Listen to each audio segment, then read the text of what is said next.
There is no innovation without risk. And if you're always right, you're probably not taking enough risk. And if you're always wrong, then you're not learning. I always think in terms of human ecosystems. I don't just think about from my own perspective, I think about kind of like, as it were, you have a third eye looking at lots of people interacting with each other. Now, when I was younger, it was, what are the dynamics in a family? What are the dynamics in a school? And as I get older, it gets to larger and larger groups.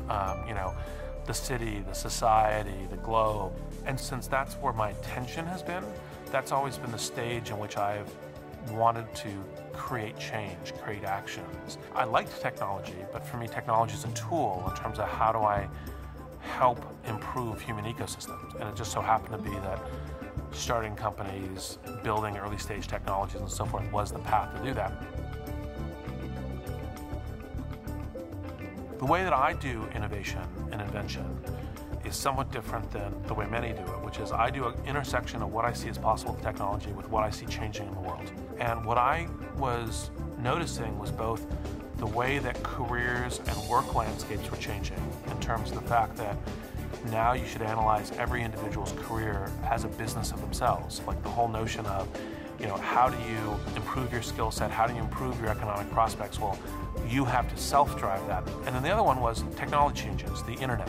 What does the internet allow and enable? And it was like, well, it actually enables everyone to have an individual professional brand. It enables people to search each other, enables a network to be established by which people can collaborate and help each other.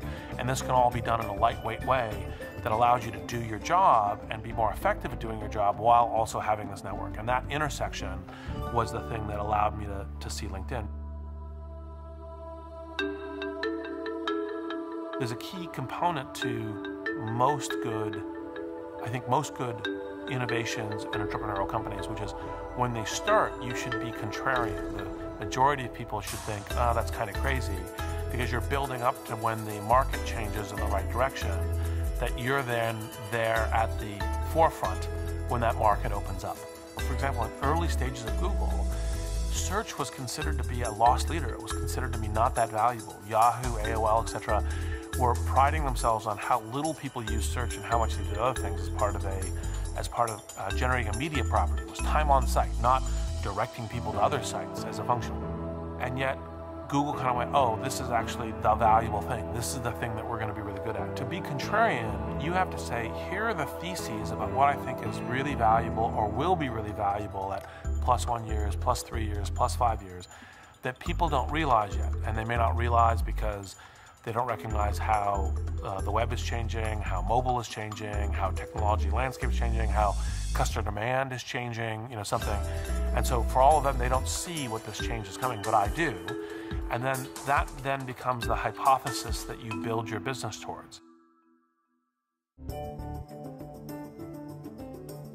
I would hope for 3 things. The first is that the impact of my work will have helped various institutions, technologies, have an ongoing compounding good effect in society. The second part is I still hope to help strengthen what I think of as public intellectual culture in the US, which is a public discussion about who we are as individuals in society and who we should be. So not just creating the products and the things that improve the ecosystem, but have the discussion about it. And then I guess the third thing would be is one of the interview questions that I ask executives frequently is, if you were to write your obituary, what would you want to have in it? And for me, it would be that society has become a better, healthier, nobler, compassionate. People are reaching their potential better as a function of these 2 projects, of the works that I'm doing and the public intellectual. And my legacy would be a contribution to society being better in that way.